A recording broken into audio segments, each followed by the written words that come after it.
지난 금요일 남북 정상이 판문점에서 회담을 갖고 한반도 비핵화와 평화 체제 그리고 남북 공동 번영의 내용을 담은 판문점 선언을 발표했습니다. 이제 그 선언의 내용을 이행해야 하는 힘들고 어려운 숙제가 남았지만 4.27 남북 정상회담과 판문점 선언은 남북 관계에서 새로운 시대가 시작되었음을 선언하는 획기적인 사건임에는 틀림이 없습니다. 아마 이 사건과 선언은 훗날 교과서와 역사책에 실릴 역사적 사건이 될 것이고 우리는 그 일을 직접 목격하는 행운을 누린 것입니다. 예수님이 승천하시고 난 이후의 일들을 기록하고 있는 사도행전은 하나님의 구원 역사에서 완전히 새로운 시대가 시작되었음을 우리에게 보여줍니다. 그렇다면 그 새로운 시대의 개막을 알리는 사건은 무엇일까요? 모르시면 다시 1장부터. 무엇일까요? 완전히 새로운 시대가 시작되었음을 알리는 그 사건은 어떤 사건일까요? 오순절 성령 강림 사건입니다. 새 시대의 개막을 알리는 오순절 성령 강림 사건을 통해 생긴 첫 결과물이 그렇다면 무엇이었습니까? 다시 1장부터. 무엇입니까? 교회입니다. 교회는 이전에 없던 새로운 공동체였을 뿐 아니라 교회 안에서도 이전에 볼 수 없었던 새로운 모습들이 나타났습니다. 그 대표적인 모습이 무엇이었죠? 자기의 물건을 기꺼이 내어놓고 함께 사용하는 것이었습니다. 자신의 소유를 팔아서 가난하고 연약한 사람들과 나누는 모습이었습니다. 그뿐 아니라 걸을 수 없었던 사람이 일어나 걷고 병든 사람이 고침을 받는 표적과 기사도 나타났습니다. 그리고 거짓말로 헌금하다가 남편과 아내가 연달아 죽는 일도 일어났습니다. 여러분 외부의 시선으로 본다면 우리는 성경을 잘 알고 있으니까 하나도 새롭지도 않고 그냥 다 아는 이야기들을 반복할 뿐이지만 그 당시 교회 밖 외부의 시선으로 본다면 새롭게 생긴 교회는 사랑이 가득하고 놀라운 기적이 일어나는 곳이었습니다. 그리고 동시에 잘못하면 죽을 수도 있는 무서운 곳이었습니다. 그러나 칭송과 호기심, 두려움 가운데서도 교회로 나오는 사람들은 점점 더 늘어났습니다. 우리 13절과 사도행전 5장 13절과 14절 말씀을 함께 읽겠습니다. 그 나머지는 감히 그들과 상종하는 사람이 없으나 백성이 칭송하더라. 믿고 주께로 나오는 자가 더 많으니 남녀의 큰 무리더라. 교회를 향한 일반 사람들의 시선이 칭송, 호기심, 그리고 두려움이었다면 교회를 향한 종교 지도자들의 시선은 무엇이었을까요? 17절 말씀을 함께 읽겠습니다. 대제사장과 그와 함께 있는 사람, 즉 사두개인의 당파가 다 마음에 시기가 가득하여 일어나서, 바로 시기와 분노였습니다. 왜냐하면 이미 그들은 사도행전 4장 17절에서 예수의 이름으로 말하거나 가르치지 말라고 경고했었습니다. 그런데 사도들이 그 경고에도 아랑곳하지 않고 계속해서 예수의 이름을 전하고 가르치고 있기 때문입니다. 그리고 점점 더 많은 사람들이 이 예수의 가르침을 듣고 교회에 나오고 있었기 때문입니다. 그래서 종교 지도자들은 강제로 예수의 이름을 전하지 못하도록 사도들을 체포해서 감옥에 가두었습니다. 그러나 어떤 일이 일어났죠? 하나님이 천사를 보내서 감옥에 갇힌 그들을 꺼내서 다시 예수의 이름을 전하게 하셨습니다. 우리 19절과 20절 말씀을 같이 읽겠습니다. 주의 사자가 밤에 옥문을 열고 끌어내어 이르되 가서 성전에 서서 이 생명의 말씀을 다 백성에게 말하라 하매, 종교 지도자들은 가두고 하나님은 풀어주신 것입니다. 종교 지도자들은 입을 막고 하나님은 가서 전하게 하신 것입니다. 그래서 사도들은 그들이 체포되었던 성전에 돌아가서 다시 복음을 전했습니다. 이 와중에 재미있는 일이 발생하는데 종교 지도자들이 공회를 소집하고 감옥에 갇힌 사도들을 부른 것입니다. 왜냐하면 우리는 사도들이 감옥에 없다는 것을 알지만 그들은 사도들이 감옥에 있는 것으로 알고 있기 때문입니다. 당연히 감옥에 있을 거라고 생각하기 때문입니다. 왜냐하면 그들을 체포해서 감옥에 가두었기 때문입니다. 대제사장의 명령을 받고 감옥에 갇힌 사도들을 데리러 간 사람이나 감옥을 지키고 있었던 병사들이나 나중에 이 사실을 알게 된 종교 지도자들은 사도들이 감옥에 없다는 사실을 알고 놀라고 당황했을 것입니다. 그들을 더욱 놀라고 당황스럽게 한 소식은 감옥 안에 있어야 할 그들이 지금 성전에서 백성들에게 예수의 이름과 예수의 복음을 전하고 있다는 것이었습니다. 25절 말씀을 함께 읽겠습니다. 사람이 와서 알리되 보소서 옥에 가두었던 사람들이 성전에 서서 백성을 가르치더이다. 요즘 젊은 사람들은 누군가 의외의 장소에서 나타날 때 네가 거기서 왜 나와? 라는 표현을 사용합니다. 그 표현을 빌리자면 이 소식을 들은 종교 지도자들의 속마음은 아니 감옥 안에 있어야 할 사도들이 왜 지금 성전에 있어? 일 것입니다. 종교 지도자들의 명령을 받은 병사들은 백성들의 눈치를 살피면서 조심스럽게 사도들을 다시 체포해서 공회로 끌고 옵니다. 공회 앞에 선 사도들을 향한 대제사장의 첫 마디는 무엇이었습니까? 28절 말씀을 함께 읽겠습니다.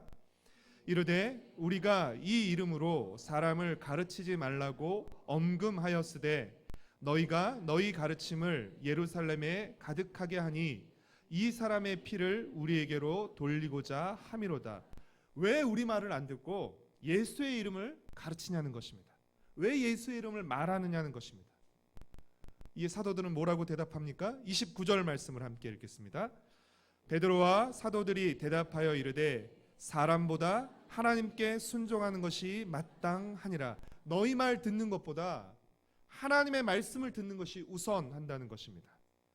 너희들은 지금 예수의 이름을 말하지 말라고 하고 있지만 하나님은 십자가에서 죽으신 예수를 살리시고 임금과 구주로 높이셨고 또 이 일을 증언하라고 성령까지 우리에게 주시면서 명령하셨기에 우리는 예수의 이름을 말하지 않을 수 없다는 것입니다.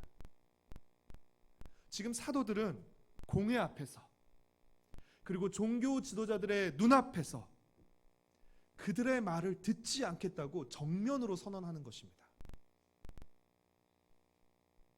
이 말을 들은 종교 지도자들은 크게 분노하면서 당장 사도들을 죽이려고 했습니다. 그러자 가장 존경을 받는 율법 교사인 가말리엘이 일어나서 흥분한 종교 지도자들을 진정시키면서 발언합니다. 예전에 드다라는 사람 그리고 유다라는 사람을 메시아로 믿고 따르던 무리들이 시간이 지나자 다 흩어졌었다. 그러니까 우리가 지금 예수를 메시아로 믿고 따르는 무리들을 너무 무리하게 막지 말고 그냥 내버려 두자고 말합니다. 그러면 자연스럽게 그들도 흩어지고 없어질 것이다 라고 말합니다. 38절과 39절 말씀을 같이 읽겠습니다. 이제 내가 너희에게 말하노니 이 사람들을 상관하지 말고 버려두라. 이 사상과 이 소행이 사람으로부터 났으면 무너질 것이요 만일 하나님께로부터 났으면 너희가 그들을 무너뜨릴 수 없겠고 도리어 하나님을 대적하는 자가 될까 하노라 하니. 물론 가말리엘은 예수를 따르는 무리, 즉 교회도 앞선 드다와 유다의 경우처럼 시간이 지나면 흩어지고 소멸할 것이라고 생각하고 이 말을 했을 것입니다. 그러나 교회는 아직까지 무너지지 않았고 건재함으로써 오히려 그가 말한 의도와는 달리 예수의 복음이 예수의 이름을 부르는 사람들이 모인 교회가 사람으로부터 난 것이 아니라 하나님께로부터 난 것임을 증명하고 있는 것입니다. 그러니까 본의 아니게 말했지만 하나님의 말씀을 말할 때가 있습니다.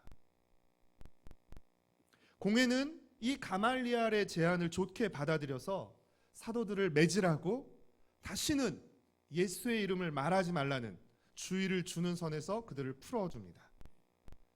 그러나 종교 지도자들도 사도들을 풀어주면서 알고 있었을 것입니다. 이 사람들을 풀어주면 틀림없이 다시 예수의 이름을 말할 것이라는 것을 알고 있었을 것입니다. 그리고 그 예상은 맞았습니다. 42절 말씀을 우리 함께 읽겠습니다. 그들이 날마다 성전에 있든지 집에 있든지 예수는 그리스도라 가르치기와 전도하기를 그치지 아니하니라. 사랑하는 성도 여러분, 하나님의 일을 한다고 해서 꼭 칭찬과 박수만 받는 것은 아니라는 것 아시죠? 하나님의 일을 한다고 해서 꼭 칭찬과 박수만 받는 것 아닙니다. 얼마든지 하나님의 일을 하면서도 모욕과 매질을 당할 수 있습니다. 사도들은 표적과 기사를 통해서 백성들의 칭송을 받았지만 종교 지도자들로부터는 능욕을 받았습니다. 아무리 사도들이라고 해도 능욕받는 것, 채찍질 당하는 것이 좋았을 리 없습니다. 그러나 사도들은 채찍질 당하고 능욕을 받고 나서 오히려 기뻐했습니다. 41절 말씀을 함께 읽겠습니다. 사도들은 그 이름을 위하여 능욕받는 일에 합당한 자로 여기심을 기뻐하면서 공회 앞을 떠나니라. 왜 그랬습니까? 예수의 이름 때문에 모욕당하는 것을 일종의 예수의 제자의 자격으로 여겼던 것이에요. 예수의 이름 때문에 매질을 당하는 것을 예수 증인의 자격으로 여겼기 때문입니다. 야, 예수님의 이름을 전하다가 모욕을 당하다니 나도 이제 예수님의 제자가 맞구나, 예수님의 증인이 맞구나 라고 생각했던 것입니다. 유진 피터슨의 메시지는 41절을 이렇게 표현하고 있습니다. 사도들은 예수의 이름 때문에 치욕당하는 영예를 얻은 것을 크게 기뻐하며 의회에서 나왔다. 예수의 이름 때문에 치욕당하는 영예. 말이 좀 안 되죠. 예수의 이름 때문에 치욕당하는 영예. 사랑하는 성도 여러분, 예수님의 이름 때문에 높아지고 칭송받는 영광뿐 아니라 예수님의 이름 때문에 낮아지고 모욕을 당하는 영광도 누리시기를 바랍니다. 마음 깊은 곳으로부터 아멘이 나오진 않지만 이런 영예도 있습니다. 예수님의 이름 때문에 치욕당하는 영예도 있습니다. 영광도 있습니다. 우리가 칭송을 받느냐 모욕을 당하느냐 중요합니다. 결코 작은 문제 아니에요. 그러나 더 중요한 것은 무엇입니까? 예수의 이름이 드러나고 전해지는 것입니다. 내가 칭송받아야만 예수의 이름이 드러나고 전해지는 것 아닙니다. 때로는 내가 모욕을 받는 것 가운데서도 예수님의 이름이 드러나고 전해질 수 있습니다. 그렇다면 그것 또한 우리에게 영예인 것입니다. 사도들은 표적과 기사를 통해서 자신을 드러내지 않았습니다. 놀라운 표적과 기사를 행하면서 이거 봐라, 나 이런 놀라운 일을 할 수 있는 사람이다, 나 멋진 사람이다 라고 자신을 드러내고 자랑하지 않았습니다. 자신을 드러내지 않고 예수님을 드러냈습니다. 사도들은 자신의 손을 통해서 사람들을 고치고 귀신 들리는 자를 내쫓았지만 이것은 자신의 손이 한 것이 아니라 하나님께서, 예수님께서 자신의 손을 통해서 하신 일임을 그들은 잊지 않았습니다. 표적과 기사를 통해서 자신을 드러내지 않고 예수님을 드러내었고 사람들을 예수님께로 이끌었습니다. 야, 내가 이렇게 놀라운 기적을 하니까 나를 따라라, 나에게로 와라라고 말하지 않았습니다. 주님께로 사람들을 이끌었습니다. 사도들은 붙잡혀 와서 서게 된 공회에서 자신을 변호하지 않았습니다. 그 재판에서 자신을 변호하지 않고 오히려 예수님이 누구신지를 설교했습니다. 내가 무죄다, 내가 잘못하지 않았다를 말하는 것이 아니에요. 예수님이 누구신지를 그들은 선포했습니다. 사도들은 예수님의 이름을 전하다 받은 모욕과 채찍질마저 기쁘게 여기며 가는 곳마다 예수의 이름을 전했습니다. 설교를 준비하면서 읽은 책에 이런 표현이 있었는데, 채찍질을 맞아서 옷이 찢어졌어요. 그리고 상처도 났어요. 찢어진 옷과 그 상처를 가지고 다니면서 예수의 이름을 전했다는 것입니다. 사랑하는 성도 여러분, 사도들이 이렇게 예수님을 전할 수 있었던 이유는 이들이 아주 특별한 사람들이었기 때문에, 즉 사도들이었기 때문이라고 여러분 생각해서는 안 됩니다. 그럼 우리와 상관없는 이야기가 돼버리는 것이에요. 이 사람들은 아주 특별한 사도들이었기 때문에 이 사람들에게만 가능했다고 생각하면 이것은 우리와 상관없는 이야기가 되어버립니다. 그렇지 않습니다. 이들이 이렇게 예수님의 이름을 전할 수 있었던 이유는 예수님에 대한 믿음이 있었기 때문입니다. 예수님이 어떤 분이신지에 대한 믿음이 있었기 때문입니다.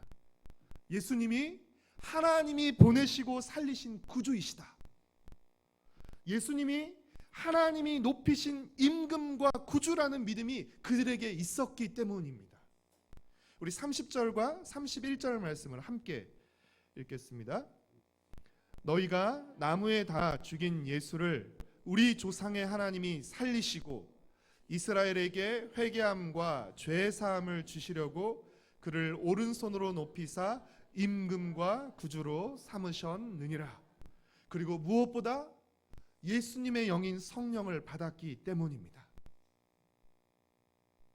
종교 지도자들은 사도들을 가둠으로써 예수의 이름을, 예수의 복음을 가두려 했으나 실패했습니다. 종교 지도자들은 모욕과 매질을 통해서 예수의 이름을 전하는 것을, 예수의 복음을 전하는 것을 막으려 했으나 실패하고 말았습니다. 복음의 주인공이 예수 그리스도시라면 복음의 내용은 무엇입니까? 바로 그 예수 그리스도를 통한 구원과 통치입니다. 예수 그리스도께서 구원하시고 예수 그리스도께서 다스린다는 사실이 바로 복음입니다. 이 복음은 하나님이 계획하시고 하나님에게서 난 것이기에 그 누구도 가들 수 없고 그 무엇도 막을 수 없었으며, 예수님을 구주와 임금으로 믿고 예수님의 영인 성령을 받은 사람들을 통해서 계속해서 전해지게 되는 것입니다. 그리고 오늘 우리를 통해서도 계속 전해져야 하는 것입니다. 그렇다면 여러분, 이 복음을 전해야 할 첫 번째 대상은 누구일까요? 예수 그리스도께서 우리의 구주와 임금이 되셔서 우리를 구원하시고 우리를 다스리신다는 이 복음을 전해야 할 첫 번째 대상은 누구일까요? 우리는 보통 믿지 않는 가족을 떠올립니다. 그러나 이 복음을 전해야 할 첫 번째 대상은 바로 우리 자신입니다. 우리는 우리 자신에게 먼저 이 복음을 전해야 합니다. 예수님이 우리의 구주와 우리의 임금이 되신다는 것을 우리 스스로에게 말해야 합니다. 요즘 제가 빽빽하게 줄쳐가면서 읽고 있는 책이 복음의 언어라는 책입니다. 이 책의 부제는 일상에서 복음이 유창해질 때까지 라는 부제를 가지고 있는데, 이 책은 우리가 복음을 유창하게 말하거나 전하지 못하는 이유는 한마디로 우리가 복음을 믿지 못하고 있기 때문이라고 말합니다. 왜 우리가 복음을 말하지 못하는가? 우리가 복음을 믿지 못하고 있기 때문이라는 것입니다. 이 책에서는 복음에 대해서는 알지만, 그래서 교회 안에는 있지만 복음을 믿지 못하는 신자를 불신자라고 부릅니다. 우리 삶 속에서 이 복음의 능력과 변화를 경험하지 못했기에 다른 사람에게 복음을 전하지 못한다는 것입니다. 사랑하는 성도 여러분, 복음은 전도받고 처음 교회를 나왔을 때 배우는 구원의 기초 공식이 아닙니다. 그러니까 처음 교회를 나왔을 때 그 기초 공식을 외움으로써 교회 안으로 들어와서 이제 시작하게 하는 그런 것이 아닙니다. 복음은 단지 구원의 문제, 영적인 문제만 해결하는 기쁜 소식이 아닙니다. 구원은 우리 삶의 현재와 미래, 영원, 그리고 과거의 모든 문제를 해결하는 기쁜 소식입니다. 그렇다면 어떻게 우리 삶의 문제가 해결되는 것입니까? 복음은 우리의 현재와 미래와 영원과 과거의 모든 문제를 해결하는 기쁜 소식인데, 어떻게 우리의 문제가 해결되는 것입니까? 하나님의 뜻에 온전히 순종하시고 죄와 싸워 이기신 거룩하고 강력하신 예수 그리스도를 우리의 구주와 임금으로 모시는 것을 통해서 우리 삶의 문제가 해결된다는 것입니다. 그럴 때 예수님이 우리의 모든 연약함과 고통 속에서 우리를 건져주시고, 또 죄로 망가진 우리의 삶을 회복하며 아름답게 만들어 가신다는 것입니다. 오늘 본문 16절에서 병든 사람과 더러운 귀신에게 괴로움받는 사람이 예수님의 이름을 통해 고침과 나음을 받는 모습이 기록되고 있습니다. 여러분, 이것은 무엇을 의미하죠? 우리의 연약함과 더러운 괴로움도 우리의 구주 되신 예수님을 통해 고침과 나음을 받을 수 있다는 것을 의미하는 것입니다. 우리는 예수님을 통해 더 많은 고침과 나음을 경험해야 합니다. 경험할 수 있습니다. 경험하면서 점점 더 예수님을 닮아가야 합니다. 사랑하는 성도 여러분, 문제가 생길 때마다, 어려움이 생길 때마다 우리의 구주이신 예수님을 신뢰하고 의지하십시오. 우리의 임금이신 그분의 다스림을 받으십시오. 예수님의 은혜와 도우심, 그 은혜와 도우심을 힘입고 예수님의 말씀에 순종할 때 우리는 우리의 상처와 아픔,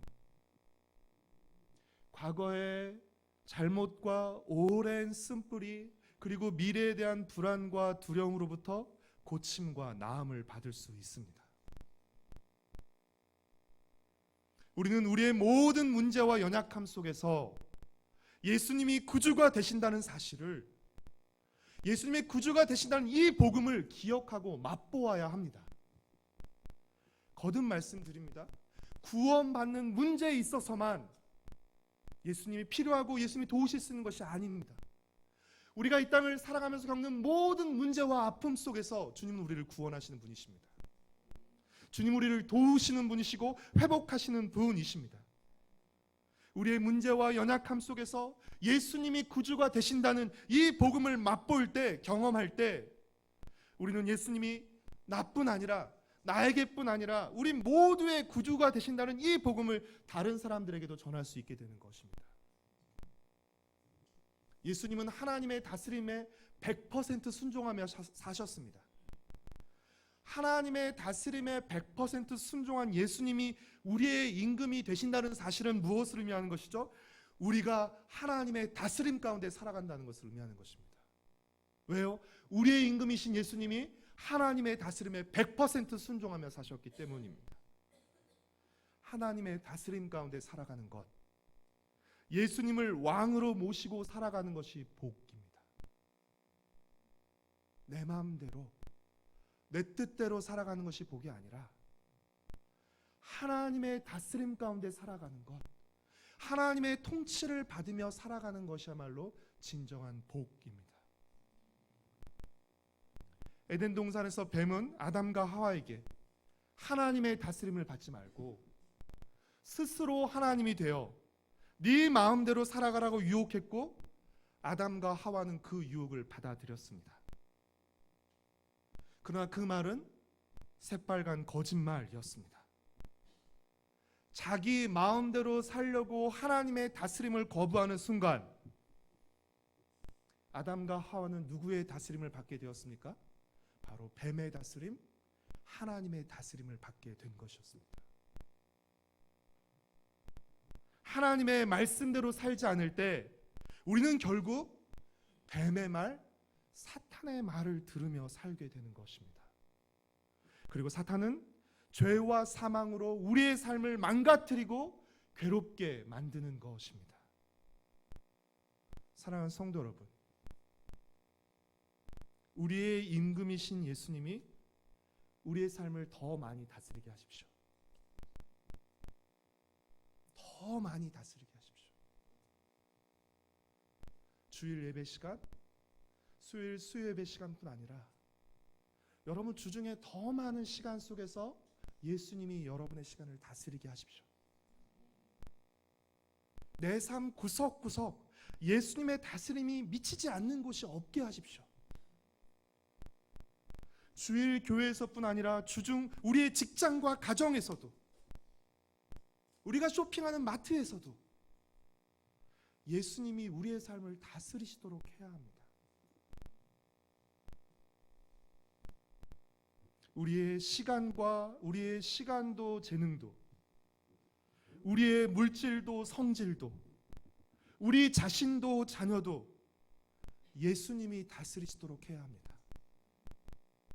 이것만 다스려 주시고 나머지는 제가 할 테니 신경 쓰지 말아주세요. 간섭하지 말아주세요. 그런 영역이 점점 줄어들어야 합니다. 왜냐하면 내가 다스리고 내가 관리하는 것보다 하나님이 다스리시고 하나님이 이끌어 가시는 것이 훨씬 더 복된 것이기 때문입니다.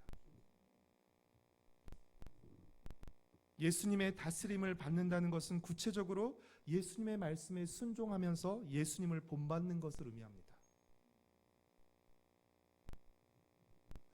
예수님의 다스림을 받을 때 우리가 회복됩니다.